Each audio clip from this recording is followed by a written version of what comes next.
இரவு நேரத்தில் தன் இருப்பை காட்டி கொண்டிருந்த நட்சத்திரங்கள்லாம் பகல் நேரத்தில் இருக்கிற இடம் தெரியாம உட்கார்ந்துட்டு இருக்கு.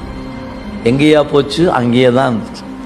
அது மாதிரி இப்ப சூரியன் போல சிவபெருமான், நட்சத்திர கூட்டம் போல தேவர்கள். இப்ப தெரிஞ்சுச்சா உங்களுக்கு? அதே தான் இங்க யாவையும் சூனியம்.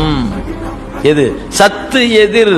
சிவபெருமானுக்கு முன்னாடி எந்த ஒளி பொருளும் ஒளி இல்லாத பொருளே.